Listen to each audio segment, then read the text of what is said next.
Au nom du Père, du Fils et du Saint-Esprit. Amen.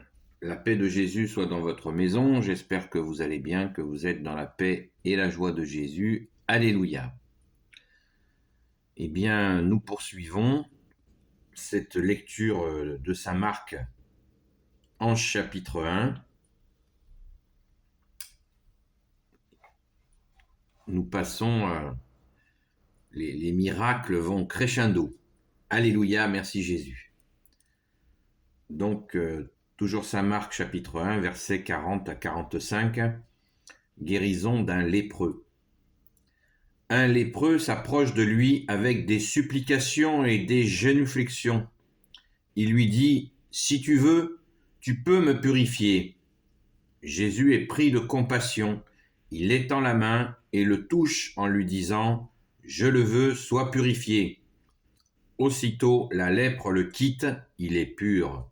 Mais Jésus le sermonne et le met dehors en lui disant « Surtout, n'en parle à personne. Va simplement te montrer au prêtre et présente l'offrande pour ta purification, comme Moïse l'a ordonné. Tu feras ainsi ta déclaration. » L'homme n'était pas plus tôt sorti qu'il se mit à le crier partout et à répandre la nouvelle, si bien que Jésus ne pouvait plus se montrer dans une ville. Il restait à l'écart dans les lieux déserts. Même ainsi, on venait à lui de toutes parts. Alléluia, merci Jésus pour ta parole. C'est absolument extraordinaire. On voit comment les choses s'accélèrent par ces exemples. Alors, quelques éléments de contexte. Bien-aimé Jésus, quand tu demandes à ce que ce lépreux que tu as guéri aille faire ce que préconise Moïse, eh bien, c'était tout simplement une disposition qui permettait de valider que la personne qui avait eu la lèpre ne l'est plus, et ainsi, en passant par le temple, elle était donc vérifiée et reconnue à pouvoir rejoindre sa ville, son quartier, son village. Car les lépreux avaient l'obligation, sous peine de mort, de rester à l'extérieur des villes pour ne pas contaminer les autres. Sachant que la lèpre, dans la pensée de l'époque, certainement pas de tout le monde, mais dans la pensée dominante, celui qui était lépreux, c'est qu'il n'avait pas volé. Donc, voyez l'ambiance.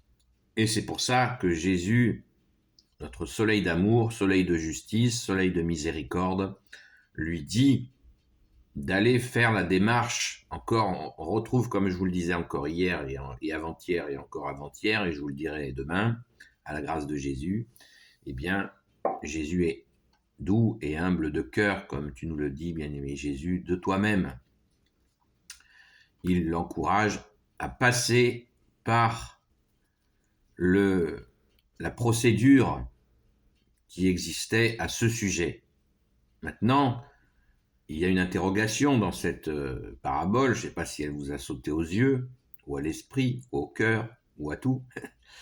C'est que Jésus lui dit « Chut, ne dis rien, ne dis pas que c'est moi qui t'ai guéri. » C'est énorme quand même. On se dit quoi? Comment c'est possible? Eh bien, encore une fois, quand on lit les évangiles, il faut essayer de comprendre le contexte. Ça ne veut pas dire que je le maîtrise, mais on en apprend quelques éléments.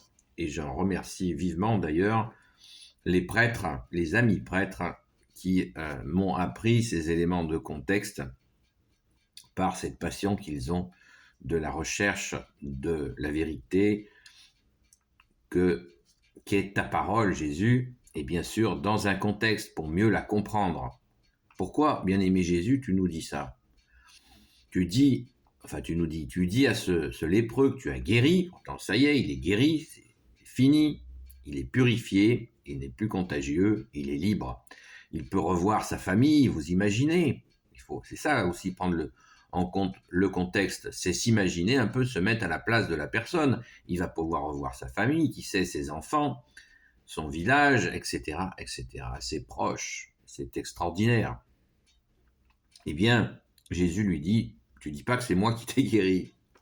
C'est énorme, nous on a envie de crier de joie avec le lépreux. Alléluia, il est guéri, gloire à toi Jésus. On a envie de, pas de crier, mais de hurler notre joie. Amen. Mais non. Pourquoi Jésus fait ça? C'est une raison, encore une fois, d'humilité. Parce que Jésus connaît les tenants de la loi, les tenants ce qu'on appelle les docteurs de la loi, les maîtres de la loi, les scribes, les pharisiens, etc. Il sait que pour une grande partie d'entre eux, il y a une dureté de cœur et qui veulent sa peau, la peau de Jésus. Il sait très bien que ce qui va se passer à la fin de sa vie publique, il le sait. Jésus connaît le chemin, connaît sa passion qui vient, il le sait. Et il ne veut pas que cet homme qu'il vient de guérir soit maltraité. Parce que si il tombe sur une partie de ceux qui veulent tuer Jésus, ils vont le persécuter. Tout guéri qu'il est, ils vont le persécuter. Donc ils lui disent, chut, Jésus lui dit, chut, ne dis rien, pour le préserver. Mais c'est plus fort que lui. Ça nous est dit dans la parole. C'est plus fort que lui. Il veut crier sa joie, il veut hurler sa joie d'avoir été guéri par Jésus, dont il va dire qu'il sait que ça y est, il a rencontré le Messie tant attendu, le Christ, le oint du Père, ce qui peut lui valoir bien des ennuis. Et Jésus veut le préserver jusqu'au bout. Non seulement il le guérit, mais il ne se sert pas de lui pour se faire mousser. Non, Jésus voit qu'il le protège. Eh bien, nous pouvons méditer sur cela quand Jésus nous guérit, quand Jésus même aussi nous pardonne. Si nous clamons sur tous les toits notre péché et que Jésus nous ait pardonné, eh bien, nous allons restreindre la victoire de Jésus. Comment ça? Comment est-ce possible? Eh bien si, c'est évident.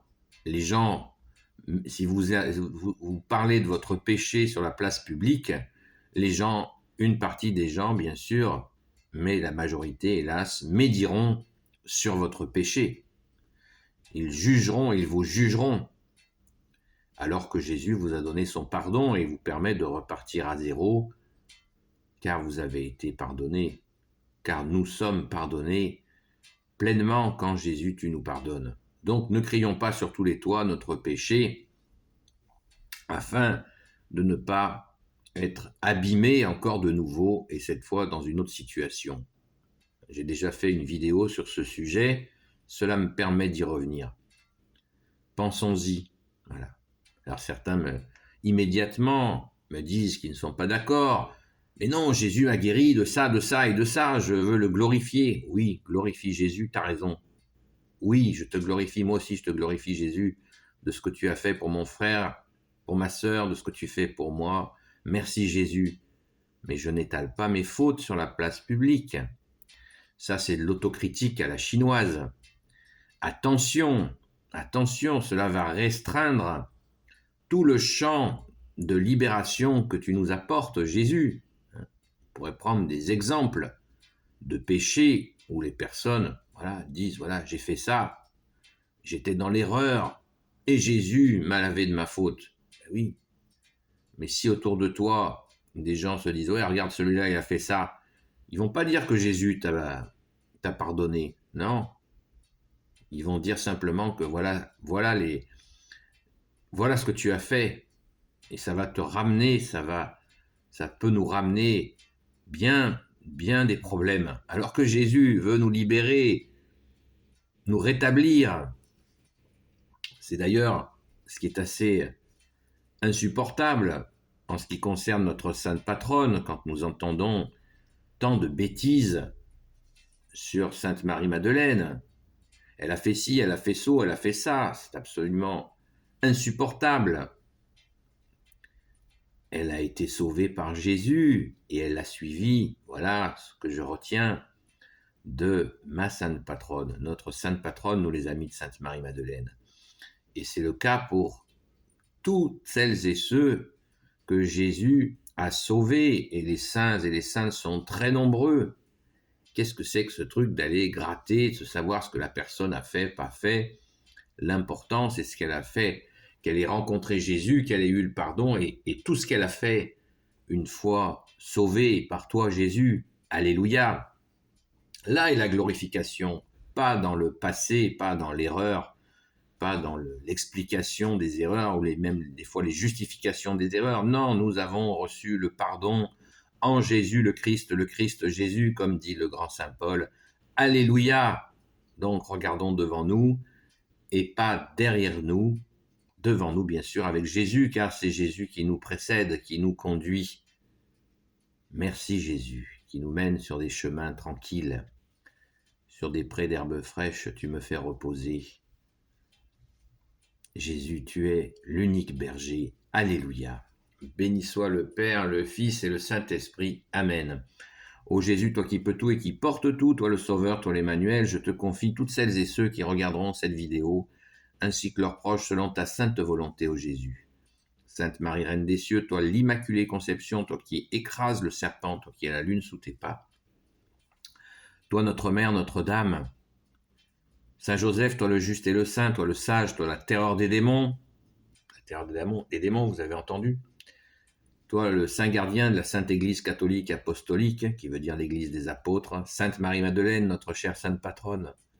Et vous tous les saints et saintes, amis de Jésus, Saint Michel Archange, qui est comme Dieu, Saint Gabriel Archange, Saint Raphaël Archange et tes anges guérisseurs, et vous, tous les anges qui servez Jésus, je vous confie toutes celles et ceux qui regarderont cette vidéo, ainsi que leurs proches, selon ta sainte volonté, ô Jésus. La paix de Jésus soit dans votre maison, et je vous dis à très vite. Gloire à Jésus.